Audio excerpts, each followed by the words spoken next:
So we are studying the mantras of Kaivalya Upanishads, and we've completed 7 mantras. And Upanishad, as we know, are the core text of Vedanta, which forms the end portion of the Vedas. Yeah? And the word Upanishad, we saw the meaning. Shankaracharya gave the meaning as that which destroys the root cause of samsara through clear self-knowledge. This meaning is given by Shankaracharya in Kathopanishad, another Upanishad. Now, if you see the literal meaning of Upanishad, the literal meaning is, there is one more meaning, because the Shad, the last portion of Upanishad, means also to sit, see the thing, Shad. So sit where, Upani, close to the teacher or close to the Shastras. Yeah? So when one comes in the proximity of the Guru or Guru Parampara or the Shastras, then one also gains the knowledge, which is the liberating knowledge. Yeah? So in this Kaivalya Upanishad, although it is not one of the 10 major Upanishads on which Adi Shankaracharya has commented, but it is still a Mahan major Upanishad because it has profound mantras. And it is all about meditation. It's straight away, Brahma Dev is going to talk about meditation. Now, in this Upanishad, there is a samvada, a dialogue between the student who is Ashvalayana. Ashvalayana is a grihastha and who's performed a lot of rituals and who himself is a Maharishi and teacher of Rigveda. And this Ashvalayana approaches Brahmadev and asks for that knowledge. Adhihi Bhagavan Brahmavidyam Varishtham Nigudham. So he reverentially approaches Brahmadev, Upasamedya, and requests for that sacred, supreme, secret knowledge. All those adjectives, Varishtham, Nigudham, by which, all the papas are destroyed. The papa we understand as the bondage of karma. The bondage of karma is destroyed. Therefore, here, and the Vidwan would gain the Parat Param Purusham, the knowledge of Brahma. So you see, from the question itself, we can make out that Ashvalayana is a Jnana Adhikari.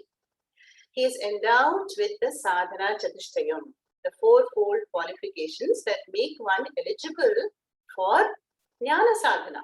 Yeah? And why is this knowledge called secret? Even Gita, there is a chapter called Rajavidya, Rajaguhya Yoga. It is secret because this Atma is not an object. Yeah? If it is an object, I can Google it. I can, refer to it in dictionaries and search for it. But this is the subjective knowledge that can only be given by a guru. Yeah?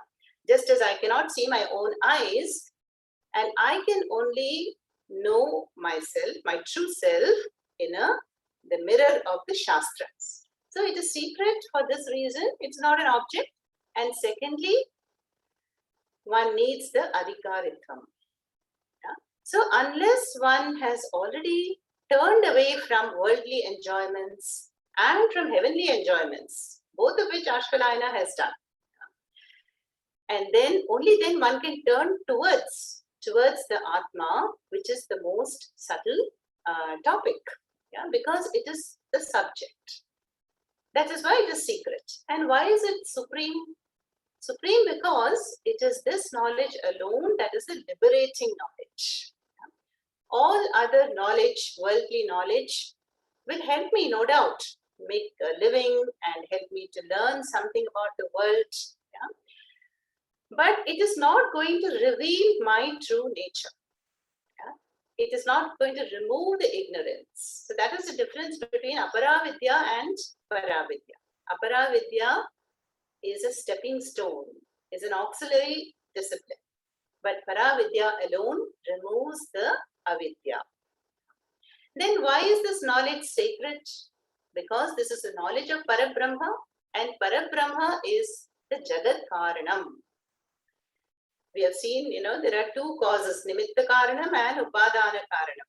The intelligent cause of this vast universe and the material cause, both is the same Ishvara, Nirguna Brahma.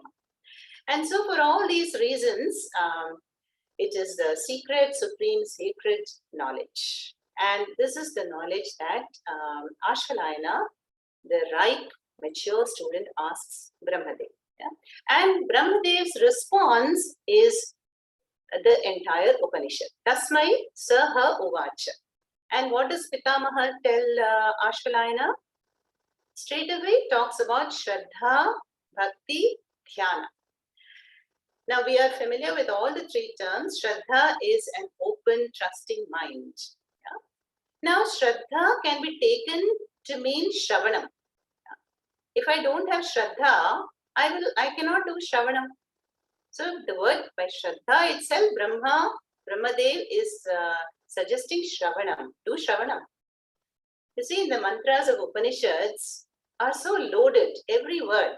When we saw Ashvalayana Upasametya, approached, that word itself shows what kind of approach the student approaches reverentially and with humility. Only then one can receive the knowledge. So here also the word Shraddha indicates Shravanam. That is, I have to approach the Shastra or have Satya Buddhi in the words of the Guru.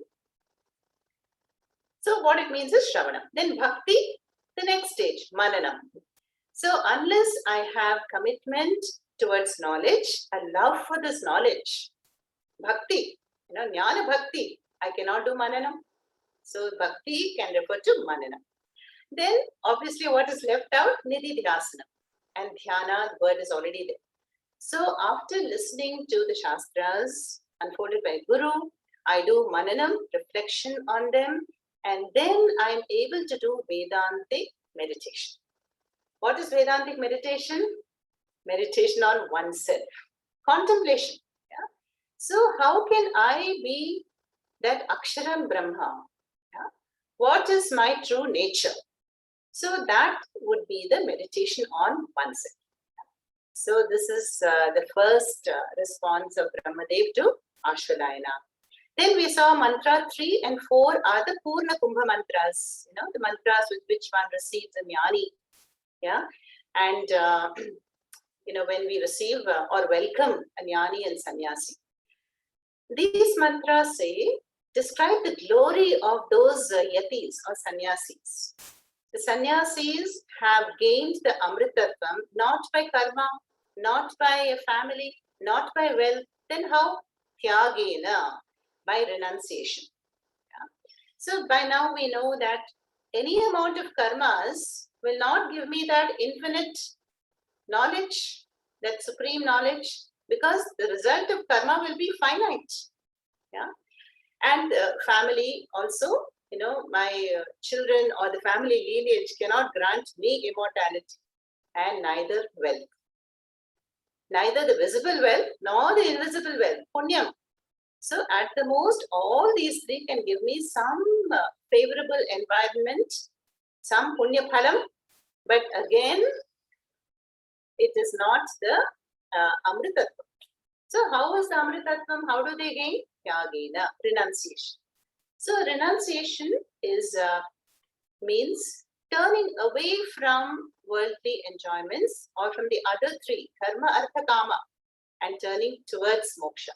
That is meant by tyaga or renunciation. That this knowledge is the liberating knowledge. But then we have to understand the level of study here. Does that mean karmas are useless? One should not get married or not earn wealth? No. There is a stage for all these things. Yeah, and all these help one mature, give me chitta shuddhi, and make me an adhikari for this param jnana. And that is how these yatayas, they gain that amritatvam, which is parenanakam. Parenanakam means beyond even heaven, heavenly enjoyments. And where is it to be found? Nihitam Guhayam. Guha, we know, is a cave. So right here in the cave of my own heart, in my own intelligence, it is Vivrajate, shining. Now, some of us have heard Pujya Swamiji's composition, no, on Shiva. Go Shambho. So that composition is filled with words from the Upanishad. Nija Guha Nihita Nitanta Ananta Ananda Atishaya Akshaya Lingam. So there also Swamiji uses the same words. Nija Guha Nihita Atishaya Ananda Akshaya Lingam. So that Shiva is the one who abides in my heart, which is beyond comparison, and which is Akshaya Linga, knows no Kshaya, no decline. And it is Anandamaya. So that is the shining truth. Of course, Atma is all pervading. But I turn towards the heart. Even Ramana Maharishi will use the word Hridaya Akasha. In the space of the heart, I can recognize that Atma Tattva. That is meant here. So this also we saw. Then fourth continuation of the Purna Kumbha mantras, where these sannyasis or mumukshus are Shuddha Sattvaha. They have purified the mind and they have gained the wisdom of Vedanta Shastras. And then they are Parimuchanti Sarve. They are liberated. Then we saw the two kinds of liberation. One is, see, Vedanta concerns itself with Jivan Mukti more. What is Jivan Mukti? Even as one is embodied, I enjoy the freedom. I am liberated from the bondage of karma. So that is Jivan Mukti. And that is meant here by Paranta Kale. So that is the ultimate final end. After that, there is no more birth for this jnani. And if a jnani has not gained this mukti, then there is krama mukti. So that is going by the Shukla Marga to Brahmaloka and there gaining the knowledge. Tattvamasi, Mahavakya Upadesha and gaining krama mukti. Then in the next few mantras, 5, 6 and 7, Brahmadev is going to talk about meditation as the prime sadhana. Now in mantra 5, we saw the preparation for meditation. And similar shloka is there in the Gita also, chapter 6. So here, what is the mantra say? Vivikta Deshe. So to meditate on the Shiva Tattvam, may one resort to a secluded spot and take a comfortable posture, sukha, sanastaha, and which is clean, free from impurities, and keep an upright position. And atyashramastaha. Atyashramastaha means the one who's crossed all the ashramas. That means sannyasa. But anybody can be a mental sannyasi in any ashrama. For 20 minutes, what's the problem? We just drop all the roles and all the tasks that have to be done. Then we are atyashramastaha right now. Then sakali indriyani niruddhya. May one withdraw all the organs and with bhakti may one salute one's guru. Swagarum pranam. So this mantra 5 is preparation for meditation, which Brahmadev tells Ashwalambana. Now, we saw that Kaivalya Upanishad is mainly about the different levels of meditation. Meditation here is mainly on Shiva Dhyana. But then, who or what is Shiva for us? So there are, various meanings. So there are 3 levels of meditation. One is the Ekarupa Dhyanam. Ekarupa Dhyanam means what? Means the Ishtarupa Dhyanam.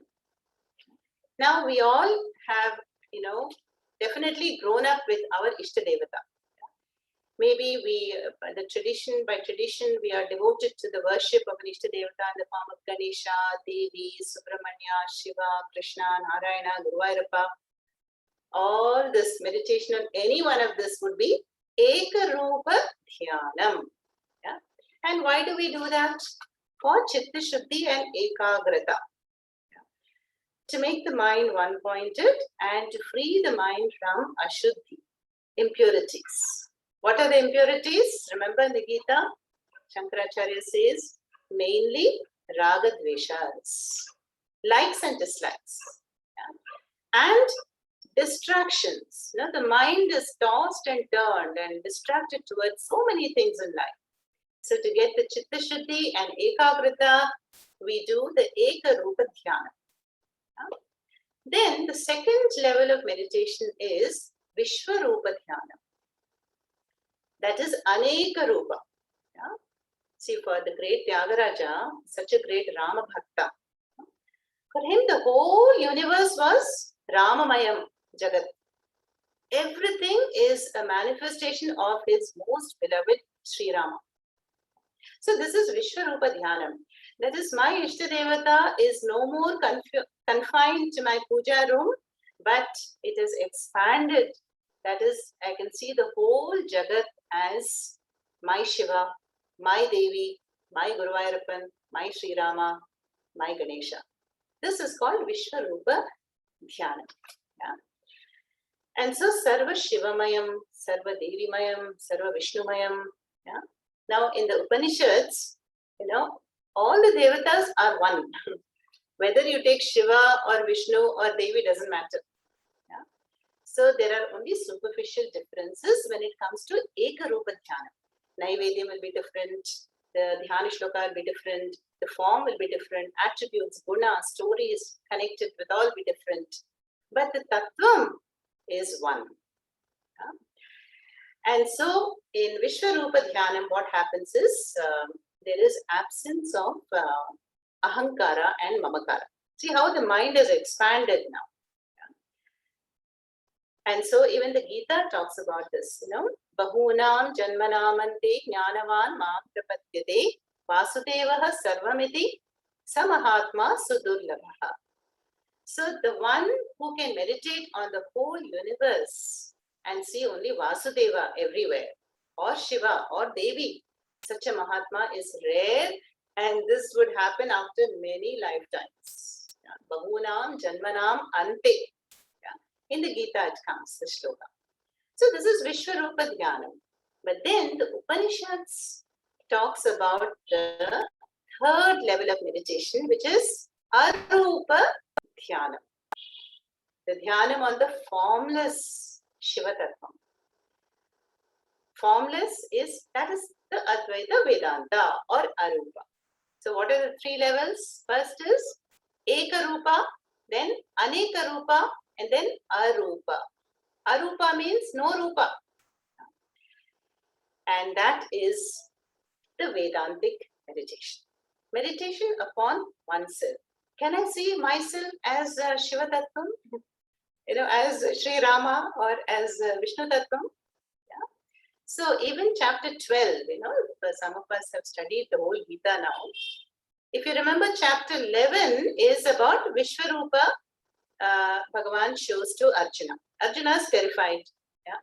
Then in chapter 12, Arjuna asks Sri Krishna, "Oh Krishna, which is easier to meditate on Bhagavan with form or without form?" That's also a very good question. And Bhagavan tells Arjuna, definitely to meditate on Bhagavan with form is easy. Why? Because we are also with form. So the one, we are having forms, we are embodied. So how can I meditate on a disembodied, formless reality? Very difficult. So kleshaha adhikataraha tesham, Krishna says. The klesha difficulty will be more if we want to meditate on the Avyaktam Nirguna Parabrahma. But that does not mean that people don't do that. Depends on the state of the mind. So which Shiva do I want to meditate on? Ekarupa Shiva Dhyanam or Anekarupa Shiva Dhyanam or Arupa Shiva Dhyanam. All these are covered in the Kaivalya Upanishad. Now, for some reason, the Guru here, Brahmadeva, takes up the Arupa formless meditation Nirguna Parabrahma first, which is what we saw in the last session. Mantra 6. Hrit Pundarikam Virajam Vishuddham Vichintya Madhye Vishadam Vishokam. Now, Hrit Pundarikam is Pundarika lotus. So, in the lotus-like heart, which is Virajam Vishuddham Vishadam Vishokam. So, in heart means mind, or the heart space. See, the lotus has always been associated with purity, right? Our gods are sitting on lotus, holding a lotus, or standing on a lotus. So, the heart, lotus, means the pure mind which is free from rajas and tamas and sorrow and disturbances. There, vichintya, turning the mind towards the heart space, madhye, and there you meditate on the formless Shivatram. Now, the formless Shiva Tattva means, how will I describe it? If I say Shiva Tattva is like this, means I have limited it. Yeah. So, how does one do Nirguna Parabrahma Dhyanam? Only in the form of negation. It is not like this, it is not like that, it is not like that. Not subject to time. And so we saw those words, Achintyam, that formless Nirguna Shiva Tattvam is not available as an object of thought. Achintyam. Then Avyaktam. It is not visible and manifest as an object. It's not available for my sense organs. Then Anantarupam. Rather, the Shiva Tattvam has manifested as this entire universe. It is Shivam, most auspicious. It is Prashantam. So, in Atma, there is no movement. Yeah? Atma is that silence, that Sakshi. So, where is their movement? In the mind. So, in the Upadhi, in the bodies, there is disturbance. There is movement, there are ups and downs, and the Dvandvas are there, but not in the Shiva Tattvam, Atma. And hence Prashantam. Then Amritam. Amritam is Namritam. So that which is does not have Mritam, Mrityu. And that is Brahma Yonim. Yoni is the source or the womb. So Brahma is the source of all the beings. So this is how the Nirguna Dhyanam is going to proceed. Yeah? Then Tatha Adi Madhya Anta Vihinam. What else the Nirguna Shiva Tattvam is? Without Adi, beginning, without Madhya, end, without middle. Madhya, middle, Anta, end. Vihinam. Now you must have heard of that story connected with the Arunachala. The column of light appears, huge column of light, and then Brahma and Vishnu Devatas, they want to find out the end of that column of light. So Shiva has appeared as this column of light. Then Brahma takes the form of a swan and goes up.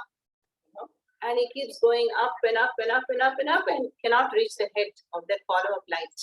And Vishnu takes the form of a boar and goes down into the underworlds and burrowing down into the earth, down, down, down, down. Nobody succeeds. And then, the Shiva Tattvam appears, and that is the story behind Arunachala. So, Adi Madhya Anta Vihinam. That is the nature of Parabrahma. And that is Ekam. Ekam is the Advaitam Brahma, the one without a second. Like space. Space, if you look around, space appears to be divided, but it is really one. So that is a good analogy for understanding Shivatatvam or Atma. Vibhum is manifested as many.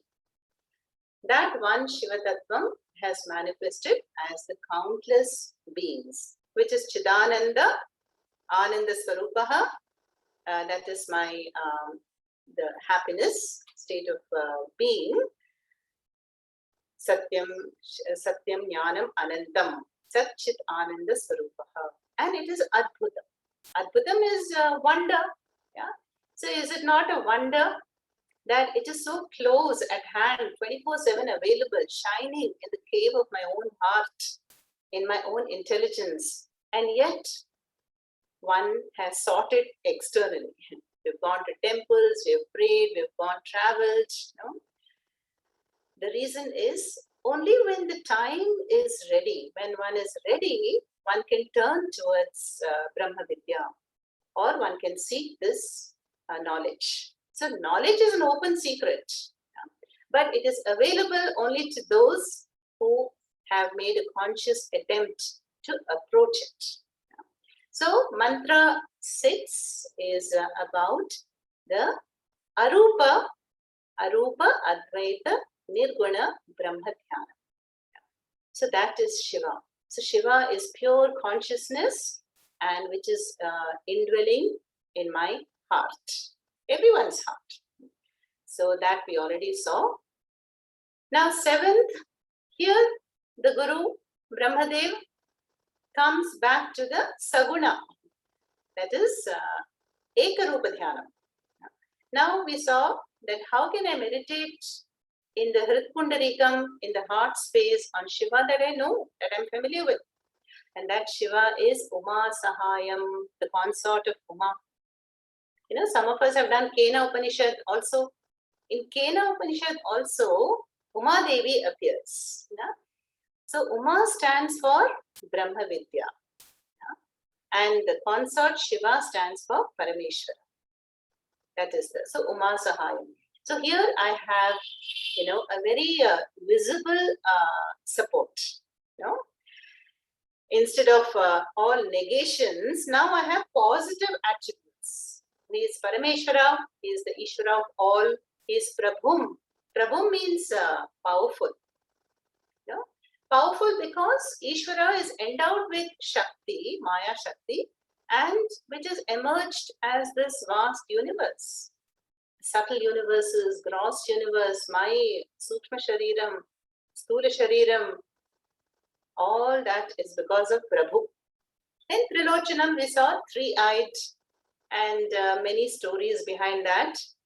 Sun, moon, and fire, or past, present, future. You know, even when we have two physical eyes, you know, the Jnana Chakshu in us, the eye of wisdom, eye of discrimination, is a third eye. So that is also Shiva, three-eyed. Then Neelakantham, blue throat. And we saw the story there, how Shiva swallows the halahala poison and has got that name. Then Prashantam comes here also. Prashantam is ever serene. Yeah? Ever serene, you can see, experience the Shiva Tattva. Then Dhyatva. Now here in the second line, we have to connect 6 and 7 together. Munihi Dhyatva. So, Brahmadeva tells, thus you can choose, Ashwarayana, whether to meditate on Shiva Tattvam as the formed supreme reality or with form, Saguna Shiva Tattvam. Such a Munihi Gachati gains what? Bhuta Yonim, becomes one with Brahma. And he gains the source of all the Bhutas. That is the ultimate source, which is the Samasta Sakshi, eternal witness of all, and that which is beyond Tamas. Now, Tamas is to be taken here as Maya. Tamasaha Parastat. You know, Maya is Trigunatmika, has 3 gunas, Sattva, Rajas, Tamas. So, if only Tamas is mentioned here, still we should include the other 2 and say that Shiva Tattvam is beyond all the 3 gunas. In fact, Shiva is the Lord of Maya, right? So So thus we have seen both these descriptions of the meditations of Arupa Nirguna Dhyanam and Saguna Dhyanam. Now we come to the next mantra where we have more choices of meditation. Let us take a look at mantra number 8. Sabrahma Sashiva Sendraha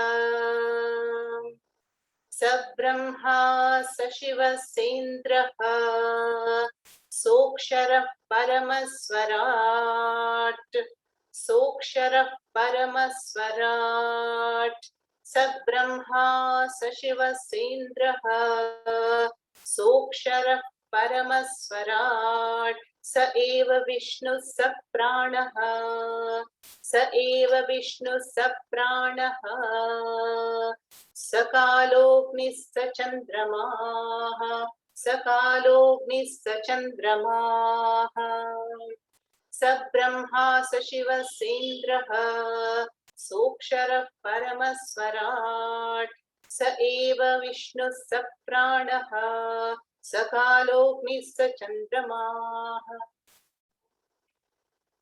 So now Brahmadev is going to say, and that Shiva Tattvam or Nirguna Parabrahma has manifested as all these. So now the choices are even more to meditate upon. So what does Brahmadev say? Saha, breaking the sandhis, Saha Brahma, Saha Shivaha, Saha Indraha, Saha Aksharaha, Paramaha, Swarat, Saha Eva Vishnuhu, Saha Pranaha, Saha Kalaha, Agnihi, Saha Chandramaha. Most of the words are very clear, easy to understand. Now here, Brahmadev says that Shiva Tattvam is Brahma, that is me. Remember, Brahmadev is the Guru here. And he says that Shiva Tattvam, Nirguna Parabrahma has manifested as Brahma, Shiva and Vishnu. Now we know these three as the Trinity, right? So there are the cosmic functions of creation, sustenance and withdrawal. And so those who are delegated with these functions, we call them Brahma, Vishnu, Shiva. And here Brahmadev says that Nirguna Parabrahma has mandated us, Brahma, Shiva and Vishnu, to perform these functions. And then many more Vedic deities are there. Vayu, Varuna, Indra, Agni, Chandra, some of which are mentioned here. Saha Indraha. Saha Indraha. Indra we know is god of the Devatas, but also the Lord of rain. And in Tattvabodha, what did we see? That every faculty that I use and enjoy, there is a Devata behind it. So Indra is responsible for hands, Bahubalam. Yeah? So if I can grasp things and if I can use my hands, it's by the grace of Indra. And that is a manifestation of Parabrahma. Then Saha Aksharaha. Aksharaha means na ksharati iti akshara. Now Akshara also refers to the Sanskrit letters. Yeah? There are these 50 Aksharas. And Akshara also refers to as the Nirguna Parabrahma. That which does not decline. So that is why the Sanskritam language is a Deva Bhasha. Because every letter is an Akshara. It is a cosmic sound that does not perish. It goes from manifest to unmanifest and back to manifest. So that is the Akshara. Akshara means not subject to change. Then Paramaha. Yeah, like even gold. We know that the gold can be transformed to any amount of ornaments. Yeah? The ornaments can be changed at any time. They can be melted down or transformed one into the other. Bangles can be made into necklace, but gold will remain gold. Yeah, so that is Akshara. Or to use the familiar example of the movie screen. So that Nirguna Parabrahma is Akshara. Why? Because just as the screen supports the drama, the suspense, the romance in a movie, where there's a lot of action, but itself remains unaffected. So Akshara Brahma is the changeless substratum upon which we can see change. In fact, change can only be seen when there is something, a changeless background, and that is Akshara. Yeah. That is Paramaha. Yeah. Paramaha is the supreme. Yeah. Supreme because without Chaitanyam consciousness, there can be no world. Yeah. We have seen how that Nirguna Parabrahma is shining in my heart. It makes my mind sentient. The mind makes a sense organ sentient. Sense organs bring in the data of the world. So, is that not Param? Which is lending sentience to everything. Which just means that Brahma is an independently existing sentient principle. Like the familiar example of electricity. The gadgets are just matter, but electricity makes them come alive. So the Paramaha Brahma makes everything sentient. Now you would have noted that there are two Brahmas. We should not get confused. And Sanskrita makes it easier. So Nirguna Parabrahma is the neuter Brahma Shabda. Yeah.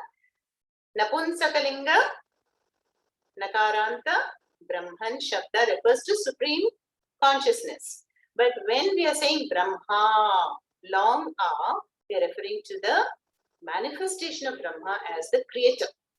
Yeah? Sa Brahma, Sa Shivaha, Sa Vishnuhu. Yeah? Then Saha Eva Vishnuhu, Swarat. Yeah? Swarat means Swayameva Rajate. Rajate means shining. Yeah? It is shining on its own. So that is again the principle of sentience or jnana swarupaha. That is the nature of Atma. Then Saha Eva Vishnuhu, Saha Prana. Prana is the universal life force or the vitality. So Prana is a manifestation of Saha Brahma. Then Kalaha. Yeah? Now Kalaha, we all know, is time. So we have seen that once the creation has begun, there is manifestation, then what? Space-time has begun. The entire universe is in a space-time framework. That means what? Subject to time. So time is not going to spare anything in the space-time network. Even the remotest star or planet or the longest life may be possible, but still subject to time. And Bhagavan Sri Krishna also says in the 11th chapter, when Arjuna is terrified by seeing the mouth of the cosmic Purusha, then Krishna says, Aham Kalaha. So Kalaha is described as Sarva Bhakshaka, which devours everything. That means what? In time, everything is changing.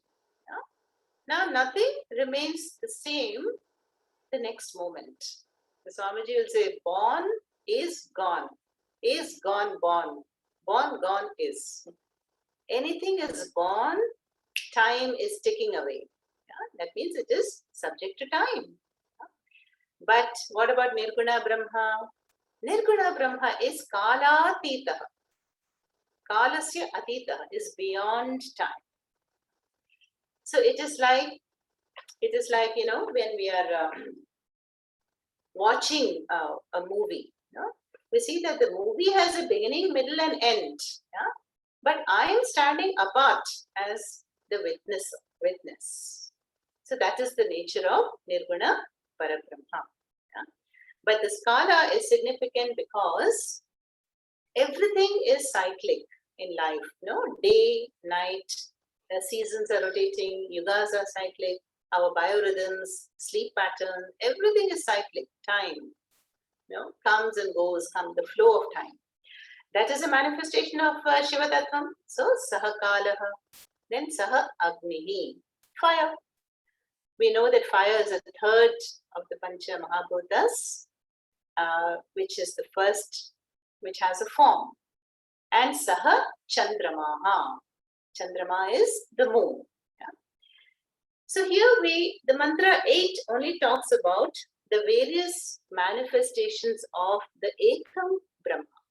Yeah? By the Maya Shakti, the one timeless, formless, supreme reality has manifested as time, forms, and all these devatas and entities and cosmic forces and the sun, moon, but itself is the witnessing awareness. Yeah?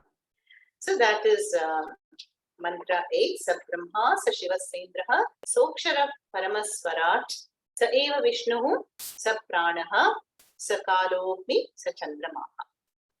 Then 9th, we will chant it first.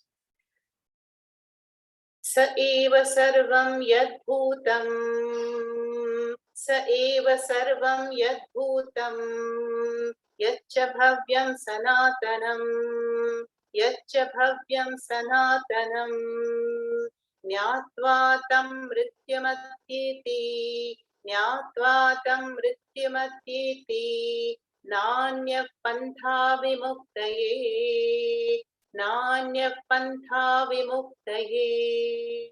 Sa eva sarvam yadbhutam, yaccha bhavyam sanatanam, nyatva tam mrityamatyeti, nanya pantha vimuktaye. Again, continuing, Brahmadev is telling Ashwalayana about the glory of Brahma. Saha eva sarvam. That Brahma alone is everything.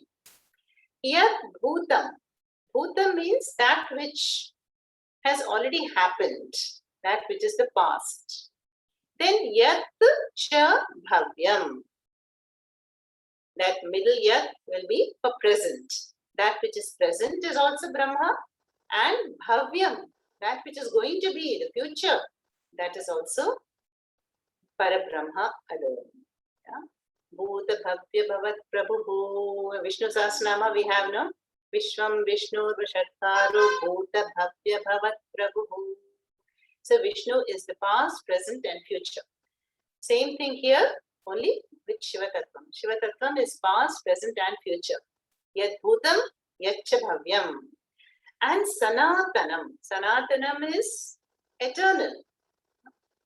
So there is no beginning, there is no middle, there is no end. That is why our religion, the original name is Sanatana Dharma, not Hinduism. Yeah? And Sanatana Dharma is because the yugas are cyclic, and in every cycle the Vedas are born, guiding the humanity.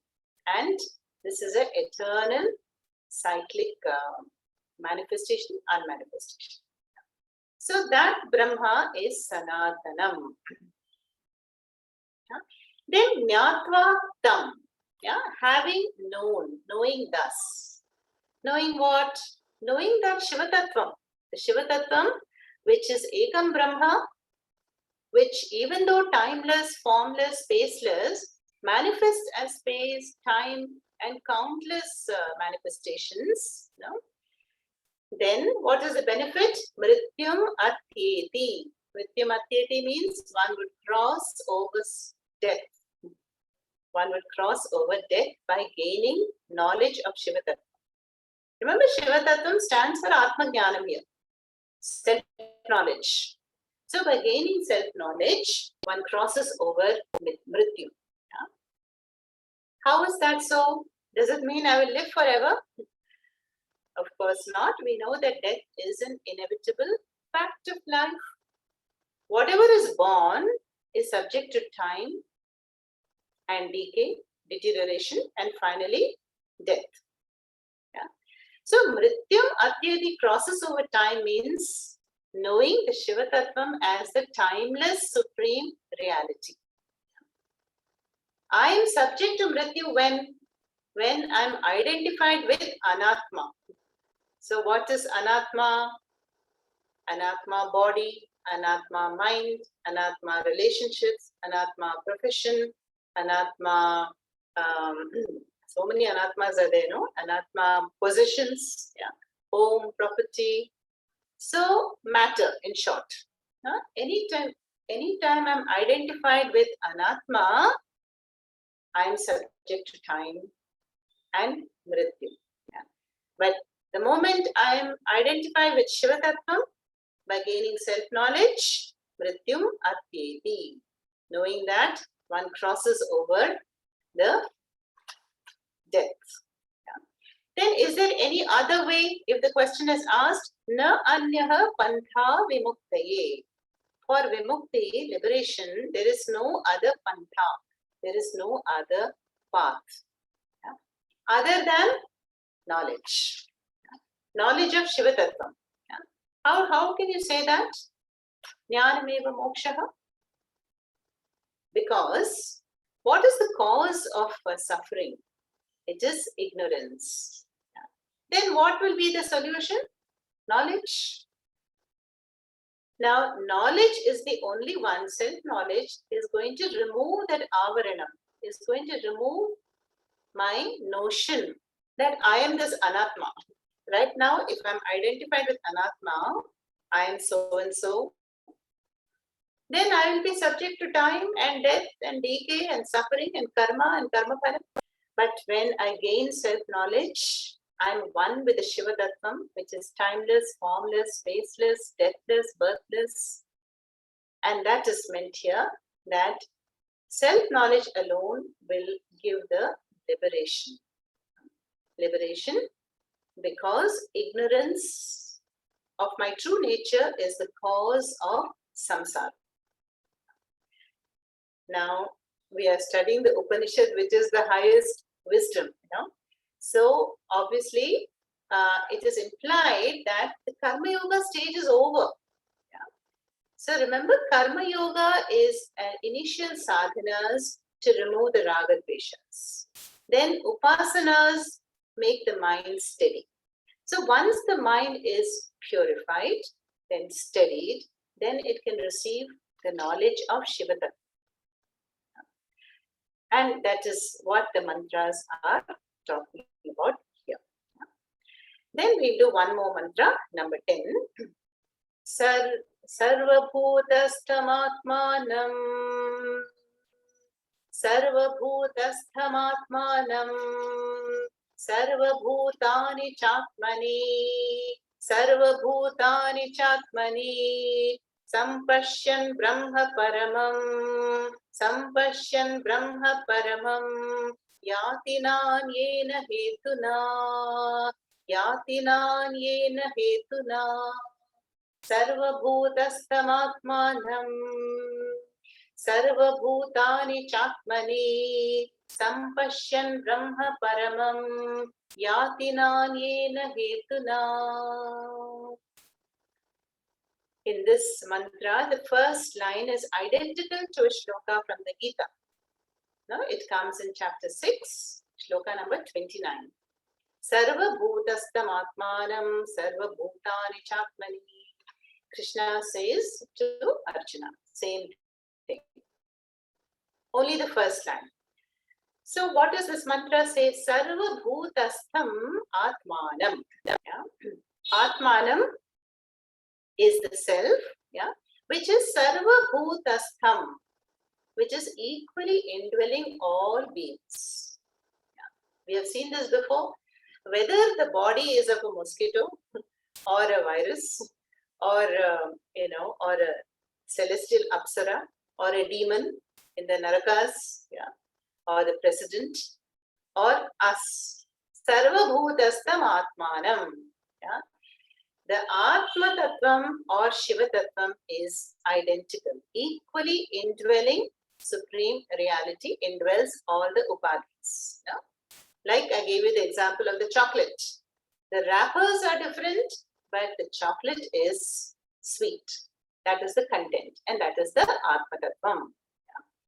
Then second quarter, Sarva Bhutani Cha Atmani. So the first word, Sarva Bhutastam Atmanam, is seeing the Atma equally in all. Samadarshanam. Second quarter is seeing all the beings in the Atma. Yeah?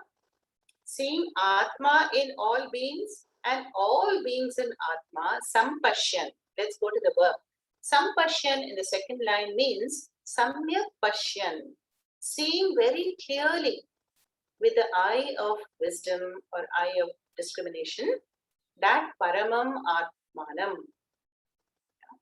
So what is the drishti here?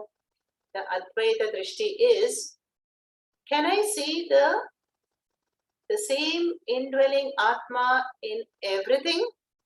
And can I see everything in the Atma? Yeah? Both. Now, how can we understand that? And let us take the example of this pot. Yeah? Now here, what is inside the pot? Not nothing, but space. Right? Space is an entity. Yeah? So space is right now in the pot. Yeah? So now we have to substitute space with Atma and the pot with us. So let's imagine we are the pots. I have one more pot here, colorful pot. Yeah? So these are the jivas. Yeah? So Atma is in us, equally indwelling, just as space is in the pots. Now, the next quarter, are the pots not in space? Forget about the inside space. What is outside? Space. Yeah? So, the pots are in space and space is in the pot. So, that is called Sampashyan. Sampashyan is seeing the Atma indwelling in all the upadhis, bodies, and seeing all the bodies in Atma, in the limitless, all-pervading Atma. Yeah? So that is called the one in all and the all in one. Sarva Bhutastam Atmanam is the one in all. Yeah? Samadarshanam. Once one devotee asked Swami Chinmayananda, how can I have the Samadarshanam? How can I see everybody as equal? Then Gurudev's reply was, okay, next morning, whoever comes to your home first, you just prostrate to that person. You do namaskaras. And the first person that this lady saw the next morning was a milkman. And so, of course, very devoted to her Gurudev, she did namaskaras. Yeah? Because even the one who collects the garbage or provides the milk or our own children, same Atma is indwelling all the bodies. And the differences are only in the minds and the gross bodies, the attributes, and superficial differences are there. That is Sarva Bhutastam Atmanam. Then again, we have to see the whole universe, the galaxies, planets, jivas, lokas, everything is in the Atma. Yeah? How to understand this is, Atma is the Adhara, is the base which is supporting the world. Yeah? Brahma Satyam, Jagan Mithya. This is how we can understand that. So the Satyam of the entire universe is the Adhara, that is Nirguna Parabrahma. And so that Sampashyan. Yeah, Sampashyan means seeing very clearly with the eye of knowledge. That Brahma Paramam Yati na Anyena Hetuna. So one would go to that supreme end or gain that supreme knowledge. Yati means gains or attains. Na Anyena Hetuna. There is no other path or no other cause, no other hetu. Yeah? This is the only way. So this mantra is talking about the Sarvatma Bhava or Samadarshanam. The Gita also we saw a shlokana Shuni Chaiva Shvapakeja Panditaha Samadarshinaha.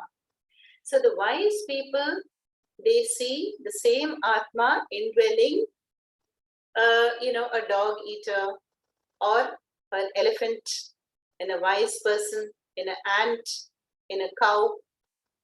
Same indwelling Atma in all. This is the drishti of a wise person, Pandita. And that is the same meaning we can connect with Sampashyan. So, Sampashyan Brahma Paramam Yati Na Anena Hetuna. There is no other way of liberation from samsara. So, the boundaries and the differences, differences based on gender, on community, on qualifications, on lineage, gotra, nakshatra, all this is pertaining to upadhi. But then the Vedantin, the one with Advaita, Drishti, will pierce through all these superficial differences and will be able to do Sampashyan, sees the one pure Shivatram, formless, timeless Tattvam residing equally in all beings. So that is, we've covered these 3 mantras. So I think now we will chant one more time all the mantras from 1 to 10. And Sunita, she can chant after me. Just unmute you.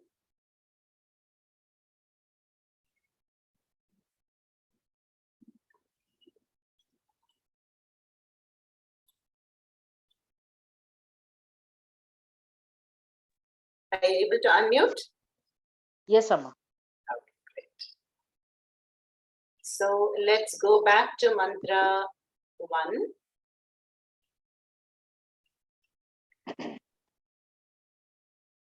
And you all can also chant in your spaces. Athashvalayano Bhagavantam. Athashvalayano Bhagavantam. Parameshtinam Upasametyo Vacha. Parameshtinam Upasametyo Vacha. Adhihi Bhagavan Brahma Vidyam Varishtham. Adhihi Bhagavan Brahma Vidyam Varishtham. Sada Sadbhi Sevyamanam Nigudham.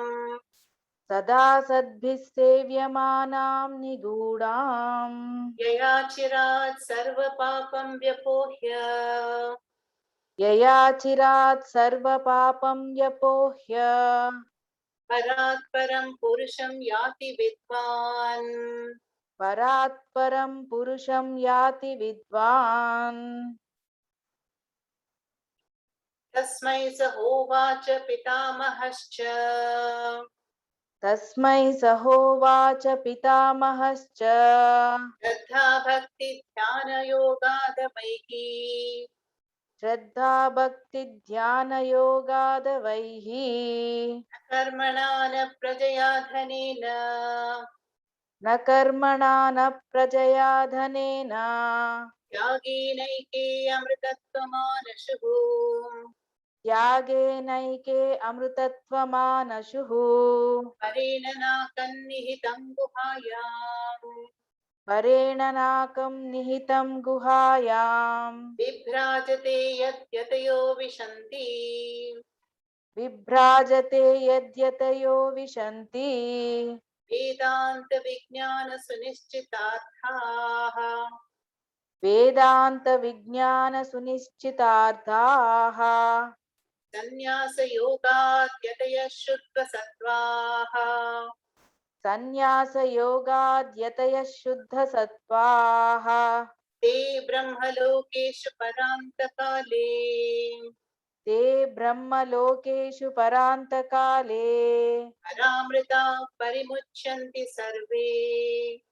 Paramruta Parimuchyanti Sarve.